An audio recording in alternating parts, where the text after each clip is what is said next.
আজকে অকটেন এবং পেট্রোলের বিকল্প কেমিক্যাল দিয়ে তেল তৈরি করে এই মোটরসাইকেলটা চালাবো, দেখবো চলে কিনা। আর যদি চলে তাহলে ঠিক মতো পাওয়ার প্রডিউস করে কিনা, বাইকের যে শক্তি ইঞ্জিনের সেইটা দেয় কিনা, এবং এই কেমিক্যালটা দিয়ে বাইকটা চালালে কি ক্ষতি হতে পারে সেটাও থাকবে, এবং এই কেমিক্যালটা বানাতে কত টাকা খরচ পড়েছে প্রতি লিটার সেটাও আপনাদেরকে বলবো, এবং কেমিক্যালটা কি সেটাও আপনাদেরকে একটু দেখাবো। আর এই বাইকটাতে দিয়েই সরাসরি টেস্ট করব, কার্বোরেটরে দিয়ে সরাসরি চালিয়ে আপনাদেরকে দেখাবো। আর এই চিন্তা ভাবনাটা আসার কারণ হচ্ছে যে যখন পাম্পে গিয়ে তেল পেলাম না, তখনই হচ্ছে যে চিন্তা ভাবনাটা করলাম যে দেখি কিছু একটা করা যায় কি না। তবে এটা কিন্তু শুধুমাত্র পরীক্ষামূলক এক্সপেরিমেন্টের জন্য করা, আপনারা নিজেরা কেউ এটা ট্রাই করতে যাবেন না। কারণ এখানে যে কেমিক্যালগুলি আমি এখন দেখাবো আপনাদেরকে, এই কেমিক্যালগুলি খুবই ডেঞ্জারাস। সরাসরি যদি ইঞ্জিনে দেওয়া হয় সেক্ষেত্রে ইঞ্জিনের রিং, পিস্টন, বেল্ট এগুলো 1 থেকে 2 দিনের ভিতরে নষ্ট হয়ে যাবে, ক্ষয় হয়ে যাবে, এবং আপনার কিন্তু 60 থেকে 8,000 বা 10,000 টাকা জরিমানা কিন্তু লাগতে পারে, ইঞ্জিন কিন্তু নষ্ট হয়ে যেতে পারে।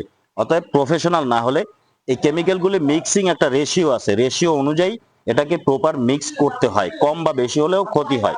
তো প্রথমে আপনাদেরকে একটা কেমিক্যাল দেখাই, এই যে কি মনে হয় দেখে, কালারটা আমি কাছে থেকে আপনাদেরকে দেখাই, দেখুন এই যে কালারটা খেয়াল করুন, এই যে দেখে আপনাদের কাছে মনে হতে পারে এটা অকটেন অথবা পেট্রোল অথবা ডিজেল মনে হতে পারে। না, ভুল করবেন না, এটা অকটেনও না, পেট্রোলও না, ডিজেলও না। আর আপনার সাথে মিথ্যা কথা বলে আমার কোনো লাভ নেই, কারণ এটা কিন্তু আমি আপনার কাছে বিক্রিও করব না। এটা জাস্ট এক্সপেরিমেন্টের জন্য আনা, শুধুমাত্র দেখার জন্য এটা কাজ করে কিনা। এটা হচ্ছে স্পিড, হ্যাঁ, এটা হার্ডওয়্যার দোকান থেকে কিনা স্পিড। স্পিড 2 ধরনের হয়, একটা হচ্ছে জ্বালানি, একটা হচ্ছে পলিশ, মিক্স করা থাকে। তো এটা জ্বালানি, কিন্তু রংটা এরকম হওয়ার কারণ হচ্ছে এখানে কালার মিক্স করা হয়েছে। কারণ সবার কাছে লাইসেন্সের অনুমতি থাকে না সাদা র যে ম্যাটেরিয়াল থাকে স্পিডে সেটা বিক্রি করার, এটা কালার মিক্স করা। এইটার সাথে শুধু এইটা দিয়ে বাইকে কিন্তু দিলে বাইকটা চলবে, চালানো যাবে, কিন্তু 1 থেকে 2 দিন এর ভিতরে ইঞ্জিনের রিং, পিস্টন, বেলসের সবকিছু ক্ষয় করে নষ্ট করে ফেলবে। এইটাকে জ্বালানি উপযোগী করার জন্য এইটার সাথে আরেকটা কেমিক্যাল মিক্স করতে হবে, যে কেমিক্যালটা জ্বালানি কেমিক্যাল, অনেক পাওয়ারফুল একটা কেমিক্যাল, যেটা রেশিও অনুযায়ী মিক্স করতে হয়। আজকে সেইটাই মিক্স করব স্পিডের সাথে। এই যে এই কেমিক্যালটা খেয়াল করুন কতটুকু, দেখুন একদম অল্প একটু পরিমাণে সামান্য আছে। এই কেমিক্যালটার অনেক পাওয়ার, অনেক ক্ষমতা, অনেক শক্তি এই কেমিক্যালটার। আর এই কেমিক্যালটা মিক্স করব এই স্পিডের সাথে। এটা হচ্ছে স্পিড, এটা কিন্তু কোন রকম কোনো পেট্রোল, অকটেন বা ডিজেল না। এটার সাথে মিক্স করব এই পাওয়ারফুল যে কেমিক্যাল আছে, এই কেমিক্যালটা মিক্স করার পরে দুইটা মিক্স করে রেশিও অনুযায়ী মিক্স করতে হবে, এখানে কম বা বেশি দেওয়া যাবে না। এটা যখন বাইকে মিক্স করে কার্বোরেটর টপের তেল সব ফেলে দিব, ফেলে দিয়ে আপনাদেরকে সরাসরি দেখাবো যে বাইকটা স্টার্ট হয় কিনা, চলে কিনা, পাওয়ার প্রডিউস করে কিনা, চালাতে পারে কিনা। শুধুমাত্র এক্সপেরিমেন্টের জন্য তৈরি করা, এবং আমি নিজে চালাবো বলেই এটা তৈরি করতেছি। আপনারা নিজেরা ট্রাই করতে যাবেন না, প্রপার একুরেট কেমিক্যাল এবং যে স্পিড থাকে এইটা নিজেরা বাসায় ট্রাই করতে যাবেন, এটা খুব ডেঞ্জারাস এবং ক্ষতিকারক, বাইকের জন্য কিন্তু প্রচুর ক্ষতিকারক। তো আমি তৈরি করে দুইটা কেমিক্যাল, যেহেতু জ্বালানি কেমিক্যাল মিক্স করব, পাওয়ারফুল কেমিক্যাল মিক্স করব, এটা মিক্স করার পরে এটা এই যে স্পিডটা আছে এইটা জ্বালানি উপযোগী হবে বাইকের জন্য বা গাড়ির জন্য, জ্বালানি উপযোগী এটা হবে, এটাকে করতে হবে। এই কেমিক্যালটা মিক্স করে এটাকে জ্বালানি উপযোগী তৈরি করব, এরপরে বাইকে প্রবেশ করাবো যাতে ইঞ্জিনের কোনো ক্ষতি না হয়, এবং এটা দিয়ে চালানোর পরে দেখবো যে আসলে ইঞ্জিনের কোনো ক্ষতি হয় কিনা। তো চলুন আমি প্রথমে এটাকে মিক্স করি, মিক্স করার পরে হচ্ছে বাইকে প্রবেশ করাবো। আমি একটু মিক্স করি, তারপরে কার্বোরেটর টপের তেল ফেলবো, তারপর আপনাদেরকে দেখাই। চলুন আমি একটু এটাকে মিক্স করি। তবে এখানে যে কেমিক্যালটা আছে, যে অল্প কেমিক্যাল, ছোট কেমিক্যালটা আছে, এটা কিন্তু অনেক পাওয়ারফুল, যেটা আমি বলেছি যেটা জ্বালানি কেমিক্যাল, অনেক পাওয়ারফুল, এটার অনেক ক্ষমতা, অনেক শক্তি। এইটা এতটাই ডেঞ্জারাস যেটা যতক্ষণ পর্যন্ত এটা আপনি কোনো কিছু দিয়ে নিভাতে পারবেন না, আগুন লাগলে, এইটা হচ্ছে যে যতক্ষণ কেমিক্যাল থাকবে ততক্ষণ এটা জ্বলবে, এটা এতটাই ডেঞ্জারাস, যার জন্য এটা পরিমাণে কম লাগে, স্পিডে পরিমাণটা বেশি দিতে হয়। তো আমি এটা মিক্স করি, এখানে যতটুকু আমার আনা আছে এইটুকু কিন্তু আমার রেশিও অনুযায়ী মিক্স করাই আমার আনা আছে, যে কতটুকু আমার লাগবে আমি ততটুকুই নিয়ে আসছি, বেশি আনিনি। কারণ আগে এক্সপেরিমেন্ট করে দেখি চলে কিনা, যদি চলে সেই ক্ষেত্রে আমি আরো বেশি করে এনে বানাতে পারবো। এটা শুধুমাত্র তেল সংকট, তেল পাচ্ছিলাম না বিদায় কিন্তু আমি এইটা করতেছি, তা না হলে এটার কিন্তু কোনো প্রয়োজন নেই কারো করার। দেখবো চলে কিনা।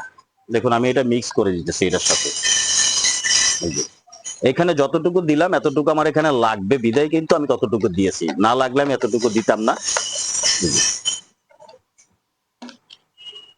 এখন হচ্ছে মুখটাকে লাগিয়ে দিব, লাগিয়ে দিয়ে একটু ঝাঁকি দিতে হবে, কারণ যে কেমিক্যালটা দিলাম এখানে, যে কেমিক্যালটা আমি এখানে দিলাম এটাকে একটু মিক্স করতে হবে, এই স্পিডের সাথে মিক্স করতে হবে। মিক্স না হলে হচ্ছে যে ইঞ্জিনের ক্ষতি করবে এবং জ্বালানি উপযোগী কিন্তু হবে না। তো এটাকে আমি একটু মিক্স করে নিই। আর কালার দিয়ে খেয়ে আপনারা হচ্ছে যে মনে করবেন না যে এটা অকটেন পেট্রোল বা ডিজেল, না এটা কিন্তু ডিজেল না, এটা হচ্ছে সম্পূর্ণ স্পিড। এটা হার্ডওয়্যারের দোকান থেকে কিনা। এটা জ্বালানি স্পিড দুই ধরনের হয়, যেমনটা বলেছি যে একটা হচ্ছে যে পলিশ, একটা হচ্ছে জ্বালানি। জ্বালানি ম্যাটেরিয়ালস যেটা, এটা র ম্যাটেরিয়ালস যেটা সাদা থাকে সেটা হচ্ছে টোটালি সাদা থাকে। আর কিন্তু এটা মিক্স করা শেষ, এই যে দেখুন মিক্স করা শেষ। এখানে আছে হাফ লিটার আছে, কত টাকা খরচ করলো সেটাও বলবো, তবে এটাকে একটু মিক্স করে নেই। মিক্স করার পরে আমি এখান থেকে আলাদা করে নিব, আলাদা করে অল্প একটু এই বোতলে নিব, যেটা সরাসরি কার্বোরেটরে প্রবেশ করিয়ে কিক দিয়ে দেখবো বাইকটা স্টার্ট হয় কি না, টেস্টের হিসাবে। এরপরে ফুয়েল ট্যাঙ্কে দিব, ফুয়েল ট্যাঙ্কে পরে দিব, আগে কার্বোরেটরে দিব। আমি এটাকে মিক্স করলাম। এখন হচ্ছে আমি এই বোতলটাতে একটু আলাদা করে নেই অল্প একটু, যেহেতু কার্বোরেটরে দিব এই জন্য আমি একটু আলাদা করে নিই।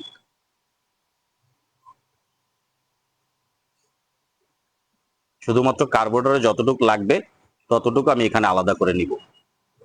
এই যে ব্যাস এতটুকু আমার হয়ে যাবে কার্বোরেটরের জন্য এনাফ। এখন হচ্ছে আমি এটাকে লাগিয়ে দেই, কারণ এটা হচ্ছে যে বাতাসের সাথে উড়ে যায়, মিশে যায়। বোতলের মুখটাকে একটু ভালো করে আটকাই, তারপর হচ্ছে যে কার্বোরেটরের যে টপ আছে টপের নাট খুলে তেলটাও ফেলবো, সেটাও আপনাদেরকে দেখাবো। এই যে আমার এখানে রেখে দিলাম আমি। এখন কার্বোরেটরের টপের যে নাট আছে সেটাকে খুলবো, আগে তেলের পাইপ খুলবো, সেটা আপনাদেরকে দেখাই। দেখুন এখন আমার কাছে হচ্ছে তেলের চাবিটা কিন্তু আবার এখানে অফ করা আছে, টোটাল তেলের চাবি অফ করা। এখন এখানে যে তেলের পাইপ আছে, কার্বোরেটরের যে তেলের পাইপ থাকে সেটাকে আমি এখান থেকে খুলে ফেলবো।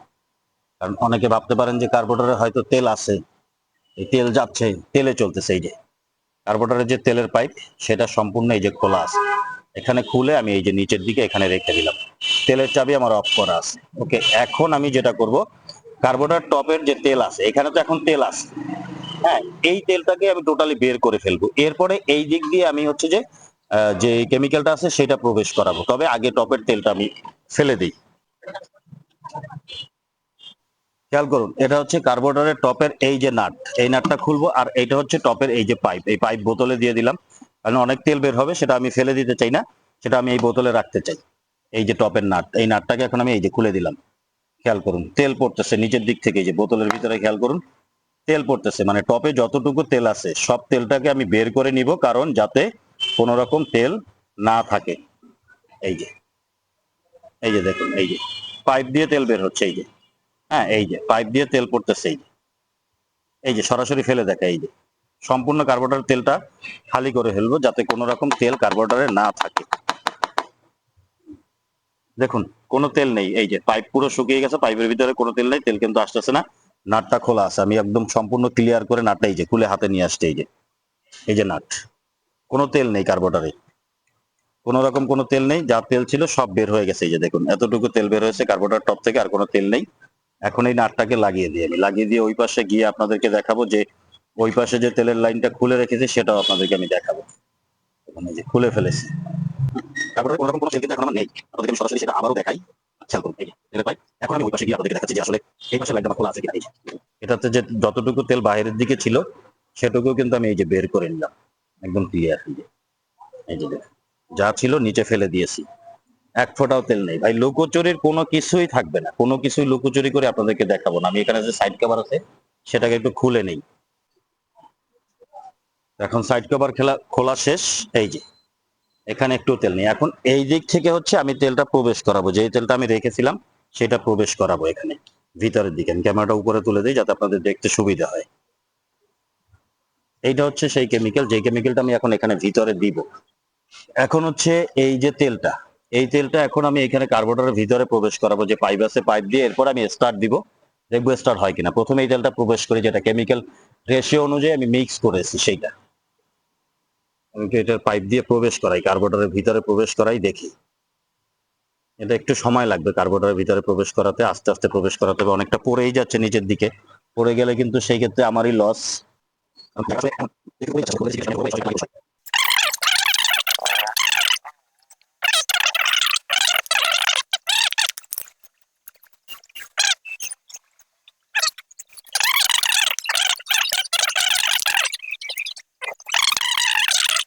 এখন হচ্ছে যে অটোমেটিক তেলটা কার্বোরেটরে চলে যাবে, যে তেল না, যে কেমিক্যালটার কথা বলেছি সেই কেমিক্যালটা যেটা বোতলে আছে এটা কার্বোরেটরে চলে যাবে। এটা কার্বোরেটরে যাওয়ার পরে হচ্ছে ফুল কার্বোরেটর ফুল হওয়ার পরে আমি হচ্ছে বাইকটাকে স্টার্ট দিব। এই। তো এটা এখানেই লাগানো থাক, আমি বাইকটাকে এখন স্টার্ট দেওয়ার চেষ্টা করি। কার্বোরেটরের তেল কিন্তু যে কেমিক্যালটা সেটা কিন্তু অলরেডি চলে গেছে। তো বোতলটাকে হচ্ছে এভাবে ধরে রাখা হয়েছে যাতে তেলটা কার্বোরেটরে যেতে পারে বাইকটা স্টার্ট হলে। এখন আমি আরেকটা জিনিস আপনাদেরকে দেখাই, এখানে কিন্তু তেলের চাবি অফ করা, সরাসরি পাইপ কিন্তু কার্বোরেটর পাইপ এখানে লাগানো, আর কার্বোরেটরের ভিতরে যে তেল ছিল সেটা কিন্তু বের করে বোতলে আমি রেখে দিয়েছি। এর এই দিক থেকে খেয়াল করুন, নাট লাগানো আছে, কারণ এখান থেকে খুলে তেলটা ফেলে দিয়েছিলাম। এই যে পাইপটা আছে। এখন আমি বাইকটাকে সরাসরি স্টার্ট দেওয়ার চেষ্টা করব, দেখি স্টার্ট হয় কিনা। এখন স্টার্ট দিব, বাইকটাকে স্টার্ট দেওয়ার সময় হয়ে গেছে। আর তেল আমার কিন্তু যেটা কার্বোরেটর ছিল তেল সেটা ফেলে কেমিক্যালটা আমি ঢুকিয়েছি। এখন কিন্তু টোটাল কেমিক্যাল আছে কার্বোরেটরের ভিতরে। এখন আমি স্টার্ট দিই, সেলফ দিয়ে দেখি বাইকটা স্টার্ট হয় কি না। হ্যাঁ, ফাইনালি বাইকটা স্টার্ট হয়েছিল একবার, আবারও দেখি। হ্যাঁ, ফাইনালি বাইকটা স্টার্ট হয়েছে, এই যে স্টার্ট আছে, স্টার্ট হয়েছিল। আবারও আমি একটু স্টার্ট করি, দেখুন।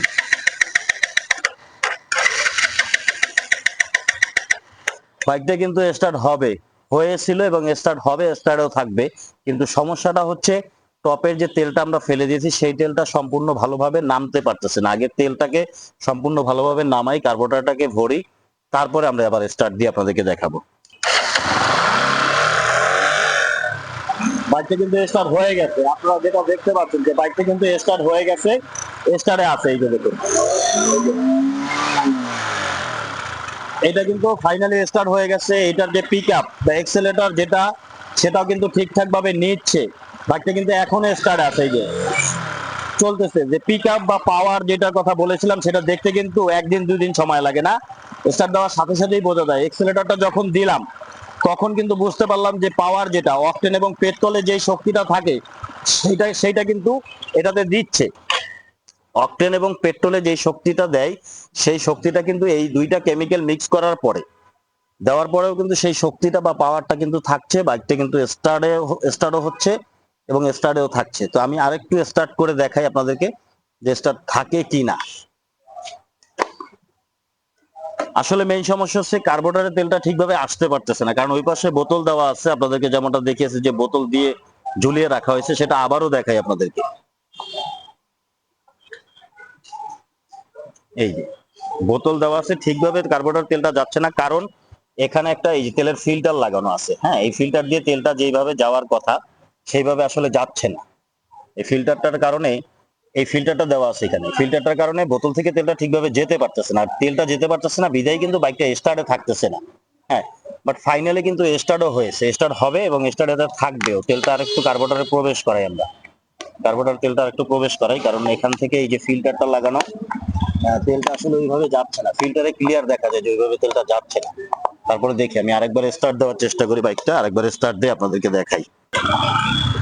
এই যে এখন কিন্তু, এই যে এখন কিন্তু বাইকটা স্টার্টে আছে, স্টার্ট কিন্তু হয়ে গেছে। এই যে পিক আপটা আপনারা শুনলেন যে একদম হাই আরপিএম কিন্তু বাইকটাতে পাওয়ার কিন্তু প্রডিউস করতেছে এবং চলতেছে কিন্তু ঠিকঠাক ভাবে। এভাবে কিন্তু চাইলে চালানো যাবে। যে কেমিক্যালটা আমি মিক্স করেছি এটা আমি এখন ফুয়েল ট্যাঙ্কে দিব। ফুয়েল ট্যাঙ্কে দিয়ে যখন বাইকটাকে স্টার্ট দিব তখন কিন্তু চলবে বা স্টার্টও হবে। তো আমি এটা ফুয়েল ট্যাঙ্কে দেই, সরাসরি দিয়ে আপনাদেরকে সেটাও দেখাই যে স্টার্ট হয় কিনা।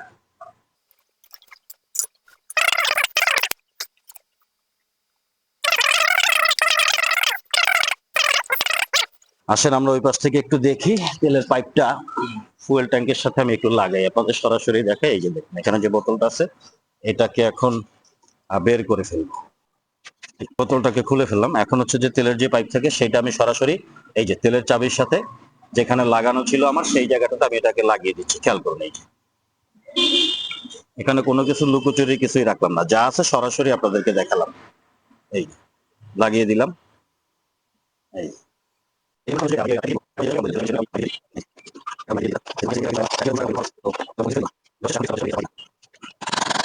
তো তেল যেটা জ্বালানি কেমিক্যাল যেটা বানিয়েছিলাম সেটা ফুয়েল ট্যাঙ্কে প্রবেশ করেছে, জ্যাক ট্যাক যে পাইপের কানেকশন সবকিছু কমপ্লিট। এখন স্টার্ট দেওয়ার চেষ্টা করবো, দেখি স্টার্ট হয় কিনা।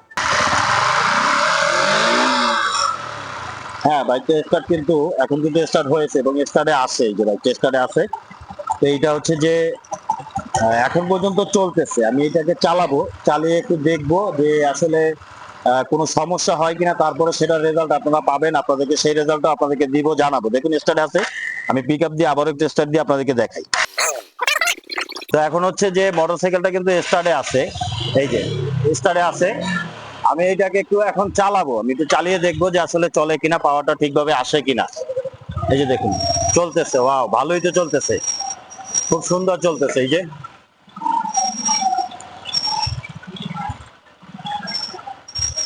এই যে আমি চালাচ্ছি এখন, কিন্তু যে কেমিক্যালটা দিলাম সেই কেমিক্যালটা দিয়ে কিন্তু বাইকটা এখন চলতেছে। এই যে চালাচ্ছি, এবং যে পাওয়ার যেটা বলেছিলাম সেই পাওয়ারটা কিন্তু ঠিকঠাক ভাবে দিচ্ছে, পাওয়ারটা কিন্তু যাচ্ছে। এই যে দেখুন, এই যে আমি একটু চালাই, ঘুরে এদিকে একটু ঘুরে আপনাদেরকে দেখাই। এই যে দেখুন বাইকটা কিন্তু চলতেছে, পাওয়ারটাও ঠিকঠাক ভাবে আসতেছে। তবে ফাইনাল রেজাল্টটা পাওয়া যাবে দু একদিন চালানোর পরে, যে আসলে ইঞ্জিনে কোনো ক্ষতি হয় কিনা, ভেলভ এবং পিস্টনে কোনো ক্ষতি হয় কিনা, সেটা দু একদিন পরে আমরা ফাইনাল রেজাল্টটা জানতে পারবো এবং আপনাদেরকেও সেটা অবশ্যই জানাবো। আমি আবারও স্টার্ট দিই, দেখুন চলতেছে কিন্তু। এই যে একদম খুব সুন্দরভাবে স্মুথ ভাবে কিন্তু বাইকটা চলতেছে। যদি আমি সরাসরি স্পিডটা ব্যবহার করতাম তাহলে কিন্তু চলতো না, যেহেতু সাথে জ্বালানি কেমিক্যাল ব্যবহার করেছি। এর ফলে যেটা, এটার যে স্পিডটা, সেটা জ্বালানোর ক্ষমতাটা দ্বিগুণ তিনগুণ বেড়ে গেছে। বাইকটাও কিন্তু স্মুথনেস চলতেছে এবং প্রতি সেলফে স্টার্ট হয়। প্রথমে স্টার্টে একটু ঝামেলা করেছিল, এর কারণ হচ্ছে কার্বোরেটরের যে টপটা আমরা খুলেছিলাম সেখানে ময়লা ছিল, জেটের ভিতরে ময়লা চলে গিয়েছিল, যার ফলে স্টার্ট নিতে একটু ঝামেলা করেছিল। কিন্তু পরবর্তীতে যখন পরিষ্কার করলাম এখন কিন্তু ঠিক আছে, একদম কমপ্লিট বাইকটা স্টার্টে থাকে এবং চলে। আমি আবার একটু স্টার্ট দিই, একদম স্মুথ স্টার্টে আছে। আমি যেমনটা চালিয়ে দেখিয়েছিলাম যে বাইকটা কিন্তু খুব সুন্দর চলতেছে। পাওয়ার যেটা প্রডিউস করার কথা, অকটেন পেট্রোলে যেভাবে পাওয়ারটা সাপ্লাই দেয়, এটাতেও কিন্তু কেমিক্যালটাতে কিন্তু ঠিক একইভাবে পাওয়ারটা কিন্তু সাপ্লাই দিচ্ছে। এই যে চলতেছে। তো আপনারা এভাবে নিজেরা বাসায় কখনো ট্রাই করতে যাবেন না, কারণ কেমিক্যাল মিক্সিং রেশিও আছে, কেমিক্যালটা কি সেটা জানার ব্যাপার আছে। আমি আগে কিছুদিন চালাই, তারপরে সেটা রেশিও এবং নামটা শেয়ার করব। তো আসলে কেমিক্যালটা কিন্তু কাজ করতেছে, বাইকটা চলতেছে, কিন্তু সেটা কতদিন আসলে এই যে কেমিক্যালটা মিক্স করার পরে যেটা হয়েছে যে বাইকটা আপনি হয়তো সাময়িকভাবে 2 মাস 3 মাস হয়তো এইভাবে কেমিক্যালটা মিক্স করে চালানো যাবে, কিন্তু কেমিক্যালটা বানাতে প্রতি লিটারে কত টাকা খরচ পড়ে? এই কেমিক্যালটা বানাতে প্রতি লিটার 200 থেকে 220 টাকা খরচ পড়ে, যেখানে অকটেন পেট্রোলের দাম 120 থেকে 30 টাকা। এত টাকা খরচ করে কেউ আসলে বানিয়ে বাইক চালাবে না। আমার শুধু বানানো, এটা একটা এক্সপেরিমেন্ট করেছি, পরীক্ষা করেছি যে আসলে অকটেন পেট্রোলের বিকল্প কোনো কিছু দিয়ে বাইকটা চালানো যায় কিনা, চলে কিনা, ইঞ্জিন স্টার্ট হয় কিনা। তবে 2-4 মাস চালানোর পরে এই কেমিক্যালটা দিয়ে যেটা হতে পারে, যেটা একটা ধারণা করা যাচ্ছে যে বাইকের ক্ষতি হলে হতে পারে, যে বেল্ট থাকে সেগুলো হয়তো হালকা ক্ষয় হতে পারে। সরাসরি যদি আমি স্পিডটা দিতাম সেক্ষেত্রে 100% পিস্টন এবং বেল্ট নষ্ট হয়ে যেত, ইঞ্জিনের সাউন্ড নষ্ট হয়ে যেত। কিন্তু যেহেতু এটার সাথে জ্বালানি কেমিক্যাল মিক্স করেছি, জ্বলার উপযোগী করেছি, সেই ক্ষেত্রে ক্ষতিটা কম হবে, চলবে বা চালানো যাবে। এখন 1 লিটার যদি আমি বানাই, আমার 200 টাকা যদি খরচ পড়ে, সেই ক্ষেত্রে দেখা যাচ্ছে যে আমার আসা যাওয়া আমি করতে পারবো। আমাকে কিন্তু 3 ঘন্টা 4 ঘন্টা বা 2 ঘন্টা বা সকালবেলা ভোরে উঠে পাম্পে লাইন ধরা, এই জিনিসটা কিন্তু করতে হবে না। আর কেমিক্যালটার নাম আমি এই কারণে বলতেছি না, একটা তো বলেই দিলাম আপনাদের, আরেকটা কেমিক্যাল জার্নালি কেমিক্যাল, যেটা নামটা এই কারণে বলতেছি না, অনেক স্কুল এবং কলেজের ছাত্র যারা আছে তারাও আমার ভিডিওগুলো অনেকে দেখে, বাসায় বসে এটা এক্সপেরিমেন্ট করতে চাইবে, চেষ্টা করতে চাইবে, সেক্ষেত্রে এটা খুব বিপজ্জনক, কারণ প্রফেশনাল না হলে এটা করাটা ঠিক না। তো যেহেতু আমার এটা কাজ করেছে, আমি কিছুদিন চালাই, চালানোর পরে দেখি ইঞ্জিনের কোনো ক্ষতি করে কিনা, রেজাল্ট কি আসে, কারণ 2 4 5 10 দিন না চালালে কিন্তু বোঝা যাবে না ইঞ্জিনে কোনো ক্ষতি হচ্ছে কিনা। হ্যাঁ, তখন হয়তো বা আমি আপনাদের সাথে ফর্মুলাটা শেয়ার করতে পারি। পেট্রো এই যে আমার যে স্পিডের সাথে যেই জ্বালানি কেমিক্যালটা, সেটা কি নাম, কোথায় পাওয়া যাবে, সেই ফর্মুলাটা হয়তো আমি পরে আপনাদের সাথে শেয়ার করতে পারবো। এখন শেয়ার করতেছি না, কারণ আমি আগে এক্সপেরিমেন্ট, আমি এটাকে টেস্ট করে দেখি ইঞ্জিনের কোনো ক্ষতি হয় কি না। চ্যানেলটাকে সাবস্ক্রাইব করে রাখবেন, তাহলে পরবর্তী ভিডিওতে আপনারা জানতে পারবেন কেমিক্যালটা দিয়ে বাইকের কোনো ক্ষতি হয় কি না। আজকে এ পর্যন্তই, দেখা হবে নেক্সট কোনো ভিডিওতে, সে পর্যন্ত ভালো থাকবেন। আল্লাহ হাফেজ।